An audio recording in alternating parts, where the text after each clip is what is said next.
Dans cette vidéo, on va parler enfin d'Emmanuel Macron. Alors on peut absolument toujours pas parler de son programme puisqu'il sort le 2 mars et qu'il n'en sort que des bribes souvent incohérentes entre elles, mais on peut se demander qui il est.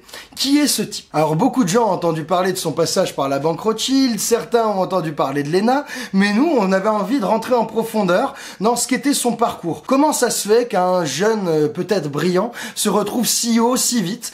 Par quels espaces s'est-il passé? Qui a-t-il rencontré pour avoir le parcours brillant qui en fait un favori à l'élection présidentielle à seulement 39 ans et sans aucun parti politique. Bon bah alors, le parcours d'Emmanuel Macron commence à l'ENA. C'est l'école nationale d'administration qui forme les élites françaises. À l'ENA, il a la chance de sortir tout en haut et d'entrer à l'inspection des finances. L'inspection des finances, c'est un des corps les plus prestigieux de l'ENA. Et là-bas, il se retrouve couvé par Jean-Pierre Jouyet, qui est le chef des inspecteurs des finances et qui a Macron à la bonne. Jean-Pierre Jouyet, c'est un type qui était de toutes les alternances depuis les années 90. Il était au cabinet de Delors pour piloter la mise en œuvre du traité de Maastricht. Il a été au cabinet de Jospin pour piloter l'entrée de la France dans l'euro. Il a été ministre des Affaires européenne sous Sarkozy pour bien négocier les déficits budgétaires, la crise, tout ça. Et il a fini par être secrétaire général de l'Élysée à la fin de la présidence de François Hollande. Donc c'est un mec qui est central dans tous les réseaux de pouvoir, qui a accueilli Macron et qui l'a formé. Alors ce mec-là, qui est partout dans tous les gouvernements politiques depuis 20 ans, il a envoyé ce jeune inspecteur des finances, qui avait rien de particulier par rapport aux autres, dans la commission Attali. La commission Attali, qu'est-ce que c'est? C'est un truc qu'a nommé Sarko en 2008 pour réunir tous les grands patrons du CAC 40, toutes les têtes pensantes de l'économie bien intégrée et formuler des recommandations de politique économique. Et Emmanuel Macron, il se retrouve rapporteur de cette commission. Et donc il a rencontré plein de monde. C'est là qu'il a rencontré Serge Weinberg, qu'il a fait entrer à la banque Rothschild. C'est aussi là qu'il a rencontré le PDG de Nestlé. Et c'est avec Nestlé que à la banque Rothschild, Emmanuel Macron a réalisé sa plus grande opération de fusion-acquisition. Et c'est comme ça qu'il est devenu millionnaire. Donc on voit que ce passage de Jouyet à Attali, qui a amené Macron à la commission Attali, bah, ça a permis à Macron de se faire un solide réseau dans la place financière française, de prendre ses galons de politique économique,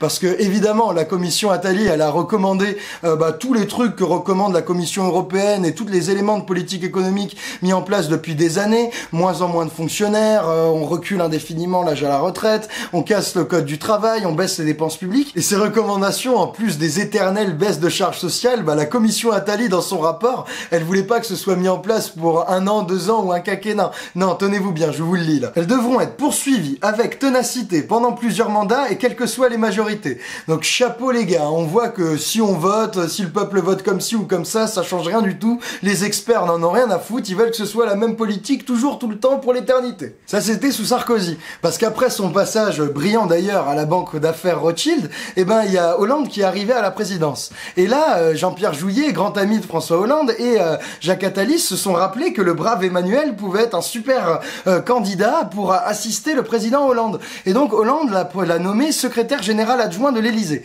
Alors, ce poste, qu'est-ce que ça veut dire? Ça veut dire qu'il a accompagné, mis en œuvre et façonné énormément de mesures de politique économique du début du quinquennat de Hollande. C'est par exemple lui qui a fait le CICE, le crédit d'impôt de plusieurs dizaines de milliards d'euros sans contrepartie aux entreprises. C'est aussi lui qui a fait le pacte de responsabilité. Et Macron, au secrétariat général de l'Élysée, il se contentait pas simplement des mesures économiques. Il accompagnait aussi Hollande dans toutes les négos européennes. Donc Hollande, il avait bien confiance en lui, il avait tout bien fait, le brave Emmanuel. Et donc, quand Montebourg s'est fait virer, là, en août 2014 du ministère de l'économie, et ben Hollande a propulsé le jeune énarque directement à Bercy, ministre de l'économie à 36 ans. Chapeau l'artiste. Quand on voit son parcours en détail, on comprend mieux comment il a pu monter si vite et si haut en dehors de tous les partis. Ce qu'on comprend, c'est que le pouvoir, il est pas toujours là où on nous le montre. On nous montre que les jeux de pouvoir se jouent dans les primaires, dans les congrès politiques, des partis politiques, et que les débats à l'intérieur de l'UMP ou du PS règlent la question du pouvoir en France. Mais il y a un pouvoir qu'on nous montre pas. C'est le pouvoir des conseillers, des experts, de l'administration non élus, parce que ces gens-là, ils gravitent autour des dirigeants politiques, de droite ou de gauche, quelles que soient les majorités, et ils leur proposent à chaque fois les mêmes politiques, les mêmes recommandations de politique économique. Et ce pouvoir des coulisses, ce pouvoir caché qu'on nous montre pas, eh ben Emmanuel Macron, il le connaît très bien, il en est directement issu. Il est allé directement dans les instances du pouvoir, là où ça compte, à l'inspection des finances, au secrétariat de l'Élysée, dans toutes les commissions où s'élaborent les politiques économiques via les deux mentors Jouyet et Attali, et donc il a squeezé viser la case élection parti politique. Et c'est ça qui fait sa force. C'est que comme on l'a pas vu tremper dans mille magouilles, comme on voit sa gueule à la télé uniquement depuis 3 ans, eh ben on peut construire une image complètement nouvelle, fraîche, de renouveau, alors qu'il n'y a pas plus insider, qu'il n'y a pas plus coutumier du vrai pouvoir, le vrai pouvoir technocratique qu'Emmanuel Macron. C'était en somme le candidat idéal pour nous arnaquer à cette élection présidentielle. Nous, il nous reste qu'un seul moyen pour lutter contre cette arnaque, c'est de faire passer le message pour lutter contre cette supercherie. Puis bon, on se revoit vite pour dégonfler son programme parce qu'à mon avis, il y aura beaucoup à dire. Ciao les copains!